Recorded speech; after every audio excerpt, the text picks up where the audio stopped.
Corea del Norte disparó un misil balístico. La acción provocativa de Corea del Norte fue en contra de la expectativa y el deseo de nuestro gobierno y la comunidad internacional de establecer la paz y la desnuclearización en la península coreana. Instamos una vez más a Corea del Norte a detener inmediatamente la acción provocadora que viola la resolución del Consejo de Seguridad de las Naciones Unidas y que elijan el camino de la desnuclearización. Corea del Norte lo hizo otra vez. Un nuevo misil fue lanzado por el régimen de Kim Jong-un, según, como escuchábamos, confirmó la Cancillería surcoreana. Se trata de un cohete de mediano alcance que fue disparado desde una base en el sur del país. Recorrió unos 500 kilómetros y finalmente cayó en el mar de Japón. Un agente de Estados Unidos y autoridades japonesas confirmaron la realización de la prueba balística. Este lanzamiento ocurre apenas una semana después del ejercicio exitoso del Hwasong-12, un arma de mayor rango con la que los norcoreanos retaron a la comunidad internacional. Corea del Norte lanzó este domingo desde el sur del país un misil que ha recorrido unos 500 kilómetros apenas una semana después de haber disparado otro proyectil balístico de medio alcance que ha contribuido a incrementar la tensión en la península, informó el ejército surcoreano. En una comunicación posterior se especificó que el ensayo tuvo lugar a las 16:59 hora local y que el proyectil voló unos 500 kilómetros hacia el este, por lo que habría caído en el mar de Japón, conocido en las dos Coreas como Mar del Este. Este ensayo se produce apenas una semana después de que Pyongyang lanzara el Hwasong-12, un nuevo misil de medio alcance que mostró importantes avances de cara a que el régimen de Kim Jong-un desarrolle en el futuro un misil balístico intercontinental con cabeza nuclear que pueda llegar a territorio estadounidense. Los insistentes ensayos de armas de destrucción masiva de Pyongyang han endurecido la retórica de Washington tras la llegada al poder de Donald Trump, cuya administración ha insinuado la posibilidad de realizar ataques preventivos contra Pyongyang. Los expertos consideran que con estos últimos ensayos del régimen de Kim Jong-un estaría poniendo a prueba el nuevo gobierno surcoreano del presidente Moon Jae-in, que llegó al poder hace menos de 2 semanas con la promesa de mejorar los lazos con Pyongyang, manteniendo al mismo tiempo el mecanismo de sanciones. Donald Trump eliminó 2 barcos coreanos, pues el presidente de Estados Unidos dio la orden de eliminar los barcos coreanos que se dirijan a Estados Unidos, pues el presidente de Corea está muy enojado por la reacción de Trump, y dijo que responderá a Estados Unidos y eliminará todo lo que envíe Donald Trump a costas coreanas, pues estos 2 barcos fueron enviados por Corea a costas de Estados Unidos en son de paz, pero Trump decidió eliminarlos porque dijo que son amenaza para Estados Unidos y que Corea está buscando problemas, pues Trump dijo en un comunicado que eliminará todos los aviones y barcos que envíen de Corea, pero el presidente de China está muy enojado y dijo que Donald Trump está loco y China dijo que regalará aviones y barcos a Corea, para que se pueda defender de Estados Unidos. Chino dijo no estar de acuerdo como Trump está buscando problemas a varios países, y Corea con ayuda de China le ganan en soldados si pueden acabar con Donald Trump. Corea pide apoyo de México para eliminar a Donald Trump. Ha sido humillado por Donald Trump, y Corea dijo que juntos podrán humillar y eliminar a Donald Trump. México y Corea pueden acabar con el racista de Donald Trump. Donald Trump envió aviones a Corea y fueron eliminados, pero los recibieron muy mal, pues, después de que Donald Trump hundiera un barco coreano, los aviones que envió Estados Unidos fueron eliminados. Dijo Corea que no se dejara de Estados Unidos y responderán con toda su maquinaria. China se pronunció y dijo que ahora está del lado de Corea, porque Trump está buscando problemas, pues está en riesgo Estados Unidos, porque Corea lo supera en soldados y los aviones que tienen son mucho más avanzados en tecnología. Trump está muy asustado porque Corea acabó con los aviones que envió Trump, pues China dice que si Estados Unidos sigue provocando a Corea, acabarán con Donald Trump. Estamos en son de paz, pero no le tenemos miedo a Donald Trump, y responderemos a todo lo que envíe Trump, y estamos del lado de México. Si México se une a Corea, acabaremos con Donald Trump, porque es un mal presidente. Corea envió un barco a Estados Unidos, pero Trump muy enojado hundió el barco. Como se pueden dar cuenta, el barco lo eliminó Donald Trump, pero Corea muy enojado envió aviones a responder a Estados Unidos. Como ya saben, estos dos países no están dispuestos a hablar y estos aviones fueron enviados por Corea para acabar con Donald Trump, pues Corea dijo que acabara con Estados Unidos por culpa del presidente de Estados Unidos, que no piensa en miles de estadounidenses. El presidente de Rusia, Vladimir Putin, y su homólogo estadounidense han mantenido un diálogo telefónico y es la primera conversación entre los jefes de Estado tras el ataque de Estados Unidos a la base militar en Siria. En su transcurso abarcaron la situación en la región de Medio Oriente y la tensión nuclear en la península de Corea. Conectamos en directo con nuestro corresponsal Bricio Segovia para profundizar la noticia. Hola Bricio, ¿qué se sabe sobre la conversación telefónica entre ambos presidentes? Pues tanto el presidente estadounidense Donald Trump como el presidente ruso Vladimir Putin han hablado sobre dos temas principalmente. El primero de ellos ha sido la crisis en Siria y el segundo también las tensiones que existen con Corea del Norte. Ambos mandatarios han expresado su interés por cooperar en la lucha antiterrorista en la región de Oriente Medio, y en cuanto a la cuestión siria en concreto, han coincidido en crear las condiciones adecuadas para encontrar una solución real a este conflicto que ya se alarga prácticamente por 6 años. De hecho, Estados Unidos enviará a un representante a las conversaciones que tendrán lugar en Astana, en Kazajistán, este miércoles y este jueves, para intentar llegar a un acuerdo y alcanzar un alto el fuego en Siria. Sobre la segunda cuestión que ha centrado esta conversación telefónica sobre Corea del Norte, Rusia pidió a Estados Unidos que disminuya la tensión con Corea del Norte. De hecho, Estados Unidos recientemente desplegó un escudo antimisiles en la península surcoreana y de hecho lo hizo en conjunto con el gobierno de Corea del Sur. Ahora esas tensiones están en uno de los niveles más altos de los últimos tiempos, y es precisamente por eso que, pese a que este escudo antimisiles pretende afrontar la amenaza nuclear que Corea del Norte representa para este país, Rusia pide prudencia y sobre todo que se rebajen estas tensiones. Ambos presidentes, tanto Putin como Donald Trump, se encontrarán en Hamburgo, además en Alemania, el próximo 7 y 8 de julio en la reunión del G20. Gracias, Bricio, por toda la información. Ha sido nuestro corresponsal Bricio Segovia con las últimas noticias sobre los contactos entre el Kremlin y la Casa Blanca.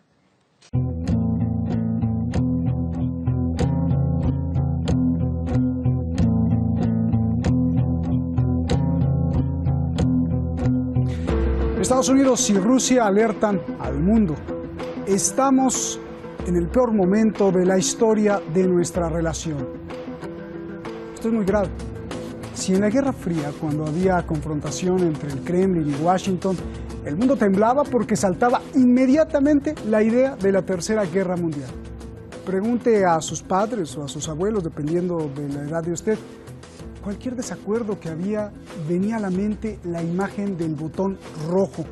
Incluso después de que cayó la Unión Soviética, el poderío ruso continuó y la tensión siempre ha estado. Pero hoy dicen que están en el hoyo. Y no lo estoy diciendo yo, son palabras de Vladimir Putin y de Donald Trump. A lo más bajo cayeron. ¿Cómo llegaron ahí?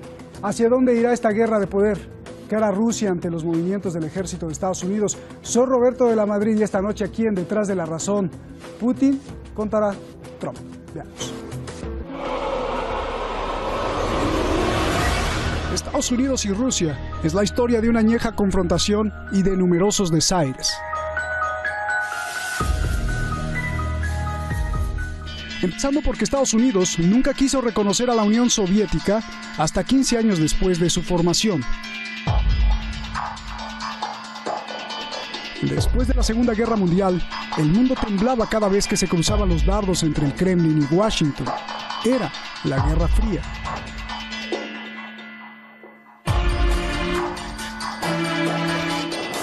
Desde 1945 hasta 1989, las armas nucleares de Estados Unidos y Rusia brillaban siempre flamantes. En 1962, los tambores de guerra tocaban al máximo. La Unión Soviética tenía misiles nucleares en Cuba.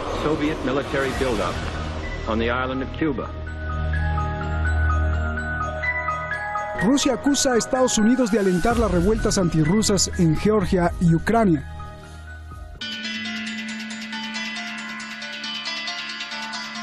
Estados Unidos anuncia su plan de instalar misiles en Polonia.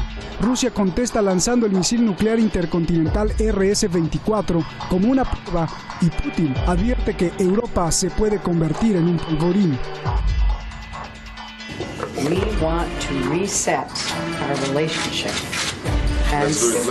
En un intento de ser amigos, Rusia y Estados Unidos envían a Hillary Clinton y a Lavrov para apretar el botón de la amistad y resetear las relaciones.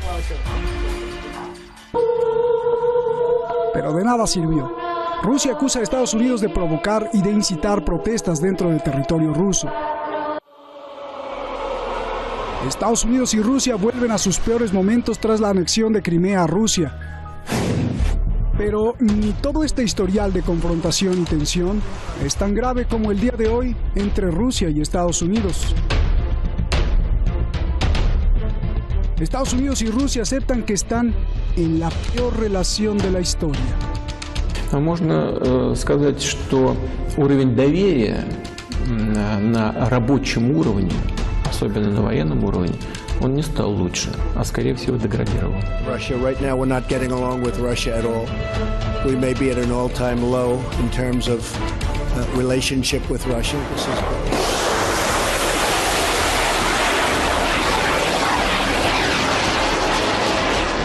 La gota que derramó el vaso fue el ataque que Trump hizo a Siria y su giro de querer la cabeza del presidente sirio. О том, чтобы Россия перестала поддерживать Асада, а следовательно перестала поддерживать его усилия по борьбе с ИГИЛ, ну, звучат достаточно абсурдно. Потому что, ну, де-факто это означает, это, наверное, релевантно призывом прекратить какую-то помощь и развязать руки террористам с тем, чтобы они продолжили наступление на законные власти в Сирии.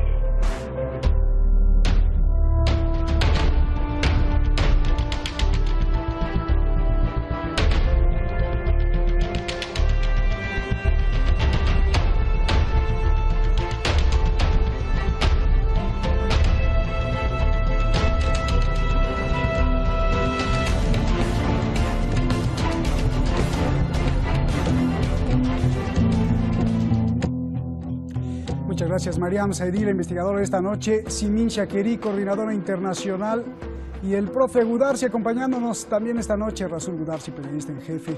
Vámonos con nuestro artista Rowe, ahí se lo vamos a poner en la pantalla. Nos envía 2 cartones esta noche, ahí se los ponemos. Ultimátum para Putin. Trump envió pues un ultimátum, le dice o con Bashar al-Assad o con Washington, con un misil tras la espalda. El segundo cartón es el secretario de Estado de Estados Unidos, Rex Tillerson, que su guante blanco de diplomático es en realidad un pistolón amenazando al oso furioso de Rusia. Son los cartones de Héctor Moncada. Saludos hasta Honduras, muchísimas gracias por las caricaturas de esta noche. Vamos con nuestros invitados. Anaí Rubín, periodista en Nueva York, ya está ahí en nuestro video wall. Muchas gracias, buenas noches aquí en Teherán. Y Javier Arias Borque, periodista en Madrid. Gracias a los dos. Javier, comienzo contigo. Si en la Guerra Fría los habitantes del planeta sentían que estaban a un paso de la destrucción del mundo cada vez que había tensión, confrontación, desacuerdo entre Washington y el Kremlin, hoy te pregunto, ¿qué deben saber las autoridades de ambos países para decir que están en el peor momento de su relación? Por favor, adelante, Javier. Es evidente que estamos ante un momento difícil, pero creo que también es un momento de llamar a la tranquilidad. Actualmente estamos asistiendo a un reposicionamiento de las dos grandes potencias del planeta en Oriente Medio. Hasta ahora Rusia ha hecho y ha deshecho a su antojo, aprovechando esa doctrina Obama que abogaba por intentar pasar de perfil el Oriente Medio. Obviamente Trump ha cambiado todo esto. Trump ha dado un golpe en la mesa y ha dicho que Estados Unidos tiene que contar en el escenario internacional en Oriente Medio en contra de lo que propugnaba la doctrina Obama, y lo primero que nos hemos encontrado es este primer choque. Yo creo que estamos lejos todavía de la situación que se vivió en épocas de la Guerra Fría. Hemos visto durante la campaña electoral cómo Trump hacía constantes guiños a Putin. Es cierto que la situación ahora parece complicada, pero creo que son dos jugadores de ajedrez moviendo piezas sobre el tablero, hablando más de la cuenta y tensando más que la cuenta, y estoy absolutamente seguro de que esto se terminará negociando. Obviamente es lógico que Estados Unidos esté muy enfadado con Rusia. Rusia era el país que tenía que controlar que Bashar al-Assad no tuviese armamento químico, que Bashar al-Assad no siguiese utilizando armamento químico contra su propia población, y lo que nos hemos encontrado es que las armas químicas siguen en Siria y existen dudas, serias dudas internacionales sobre el papel que ha hecho Rusia, que siempre ha apoyado al Assad desde el primer momento en ese supuesto encargo internacional que tenía de liberar a Siria de las armas químicas. Bien, los voy a ir interrumpiendo porque hay muchísimas preguntas y lo de Bashar al-Assad lo quería dejar un poco después, pero bueno, ya lo abordaste. Voy contigo, Anaí. La misma pregunta: si en la Guerra Fría los habitantes pues temblaban cuando había desacuerdo, hoy ¿qué habrán visto las autoridades de ambos países para decir que están en su peor relación? Por favor, Anaí.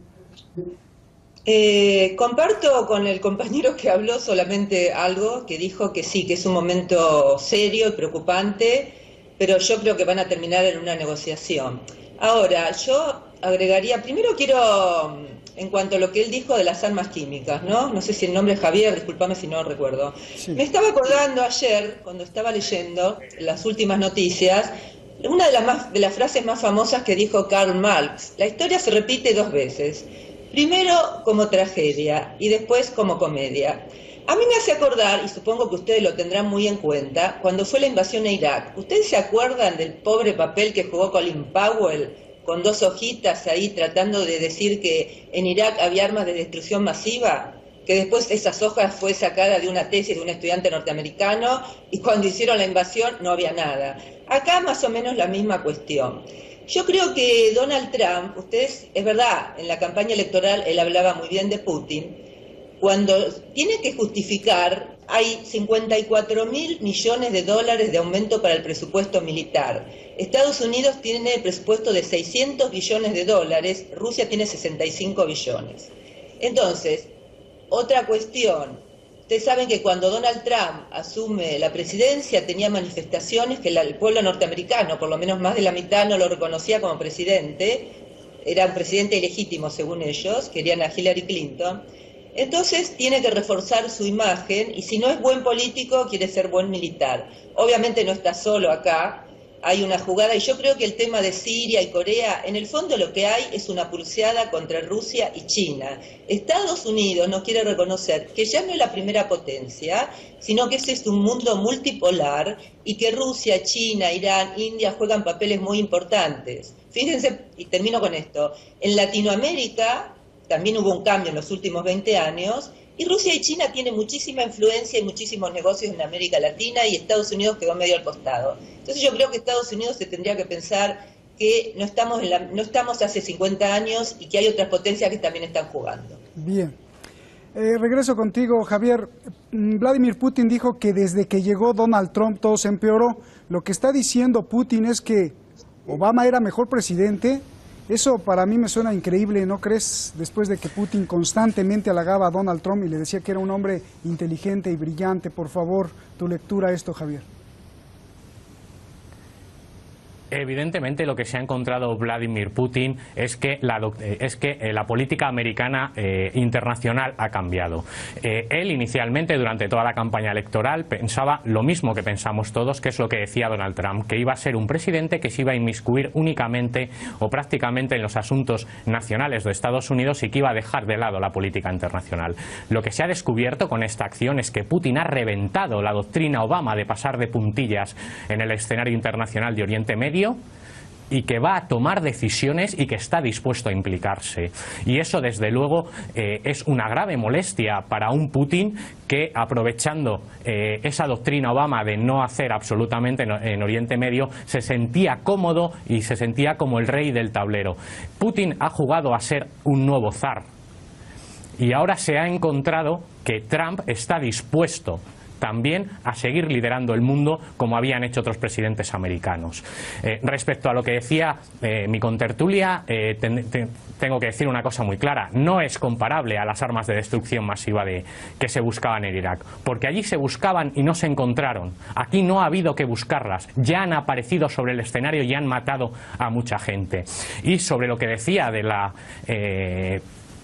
cita de Marx, creo que es una cita de Napoleón Bonaparte, ¿no? Viene de bastante antes, y es cierto que la historia se repite y debemos aprender de esa historia que se repite, y lo que tenemos que tener en cuenta es que Siria ha sido un problema que se ha creado por la inacción de los gobiernos occidentales. Si se hubiera intervenido en 2011, en el momento en el que surgieron las revueltas árabes, seguramente 6 años después no estaríamos hablando de este enconado conflicto bélico con una difícil solución. Y lo que tenemos que abogar es porque aquí quede claro que hay un gran enemigo, que es Estado Islámico, hay un enemigo de segundo nivel, que es Bashar al-Assad, que es una persona que está gaseando a su pueblo, y que Rusia y Estados Unidos tienen que sentarse para negociar cómo debe ser el futuro de Siria una vez que Estado Islámico y otros grupos terroristas yihadistas hayan desaparecido del mapa. Bien, a ver, ahí hay 3 cosas, Anaí. Pues lo que está diciendo Javier, tu réplica me gustaría. Otra cosita más, ¿quién lleva entonces la delantera? ¿Quién va ganando? Porque Javier hablaba de 2 estrategas moviendo piezas de ajedrez. ¿Quién va ganando este partido de ajedrez, Putin o Trump? ¿Quién es más libre de hacer lo que quiere? ¿Quién tiene más apoyo? Y la tercera cosa, lo que yo preguntaba, se me hace increíble que Putin estaba halagando a Trump, decía que era un hombre inteligente, y hoy dice que pues las cosas están peor desde que llegó Trump. Por favor. Primero quería decir con respecto a la frase, sé muy bien de dónde viene la frase, lo que pasa que la popularizó y la trabajó Karl Marx. Pero volviendo al tema de las armas químicas, porque realmente cuando el otro día en el Consejo de Seguridad el embajador ruso dice que se está ofreciendo que vayan a la base donde se tiraron esos misiles, donde supuestamente salían las armas químicas, él propuso una investigación independiente, no fue aceptada hasta ahora. ¿Por qué? ¿Cuál es la prueba fehaciente que esas armas químicas salieron de ahí? Yo creo que es verdad lo que decís, Javier, que se tienen que sentar y tienen que ir a investigar. Yo no creo particularmente que Siria, que estaba ganando la guerra, se le ocurra tirar armas químicas. ¿Qué pasa con todo el terrorismo? ¿Qué pasó en Irak? Que también mataron gente con armas químicas. Bueno, no fue el presidente de Siria, justamente. Yo creo que es un tema a investigar y estaría bueno que haya una investigación independiente. En cuanto a lo que Putin pensaba de Obama o piensa de Trump, yo creo que él, obviamente, no creo que Obama haya sido muy fácil también para Putin, no creo que Putin quiera ser el zar. Me parece que, como dije antes, el mundo está cambiando. Y es verdad, pero el que cambió acá el discurso fue Donald Trump en cuanto a Putin. Él dijo que no se va a inmiscuir, pero bueno, evidentemente, como dijeron en estos días gente del mismo partido republicano y gente que votó a Donald Trump, que él se postulaba más como alguien independiente y bueno, está asimilado totalmente al partido republicano, a la OTAN, a la CIA. Entonces él tiene que responder, como vuelvo a repetir, a justificar el incremento de las armas, y también es una justificación para él poder ser más fuerte, porque realmente no lo es. Anaí, esta pregunta es para Javier, pero también es un poco para ti. Primero para Javier, escúchala bien. Es retomando un poco lo que decías hace rato. Javier, todo este conflicto entre Rusia y Estados Unidos, de que están en la peor relación, se da justo cuando el secretario de Estado de Estados Unidos, Tillerson, viaja a ver a Vladimir Putin a super puerta cerrada. ¿No crees, yo te pregunto, hay la posibilidad de que en realidad todo esté arreglado y haya una negociación off the record entre las inteligencias de Estados Unidos y Rusia? Porque tú crees que realmente Rusia y Estados Unidos se van a pelear, por favor. ¿Quién contesta, yo o Javier? No, primero Javier, primero Javier. Perdón. No es nada Perdón, sí, esa opción que planteas desde luego es muy válida y puede ser así. Es evidente que el secretario de Estado norteamericano llegó a Rusia después de una reunión con el G7 donde ni siquiera hubo un acuerdo formal sobre cuál era la posición que había que adoptar sobre el caso de Siria. Tengo muy claro que tanto Estados Unidos como Rusia no quieren enfrentarse, ninguno de los dos. Estados Unidos avisó a Rusia del ataque a la base horas antes de las mismas. Rusia pudo replegar a sus soldados y Rusia, que pudo utilizar sus sistemas antiaéreos para proteger la base, no lo hizo. Tengo muy claro que ni Rusia ni Estados Unidos quieren enfrentarse, que va a haber negociación entre los dos países para poner una solución de algún modo a lo que está aconteciendo en Siria una vez se acabe con los terroristas yihadistas. Y si esa negociación está ya en marcha, podría ser posible. Podría ser que sí, podría ser que no, podría ser que solo hubiese algún tipo de tomas de contacto, pero es inevitable que tanto Rusia como Estados Unidos están obligados a sentarse en una mesa más o menos discreta a negociar el final de la guerra en Siria una vez se haya acabado con grupos terroristas como Estado Islámico, como Jabhat al-Sham o como Ansar-Ansariya. Déjame ir con Anaí. Anaí, sobre la misma pregunta y agrego lo siguiente, es muy importante esto, y tú que estás en Nueva York, el ataque de Donald Trump a Siria con misiles a una base que ya había sido evacuada y el giro radical de Donald Trump contra Siria se da cuando dentro de Estados Unidos se acusaba fuertemente a Donald Trump de ser títere de Vladimir Putin. Hoy con este cambio y con lo que está sucediendo ahora, pues creo que ya nadie habla de eso, incluso muchos ya no lo dudan. Dame tu interpretación de esto, por favor, Anaí.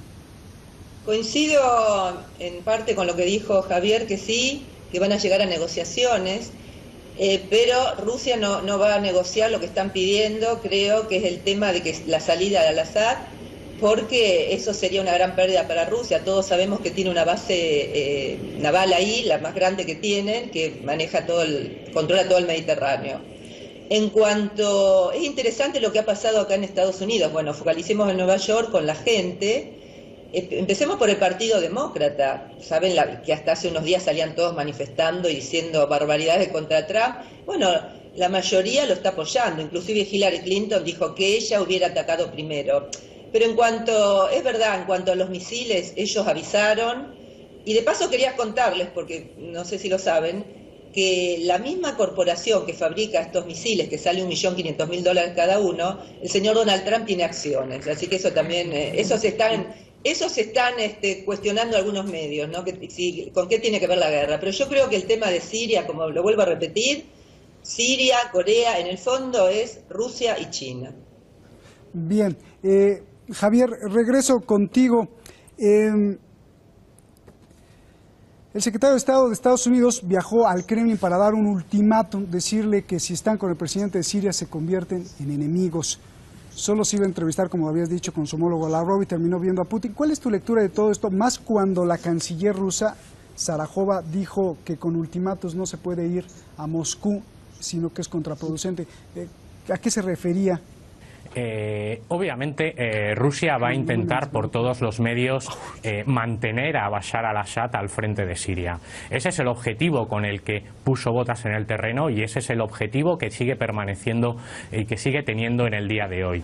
Es cierto que para Rusia la base de Tartus, que decía Anaís, es muy importante. También ahora la base aérea de Latakia, es decir, Rusia ha pasado de tener una base un puerto en Siria a tener un puerto y una base aérea. Y yo creo que en una negociación futura, si eso le queda garantizado a Rusia, Rusia no va a tener ninguna pega en terminar vendiendo a Bashar al-Assad y que haya una nueva Siria democrática y lejos de dictadores que emplean armas químicas contra su propio pueblo. Bien, Anaí, ya nos vamos. ¿Qué tanta culpa tiene Estados Unidos? ¿Qué tanta culpa tiene el Kremlin de todo esto que está pasando?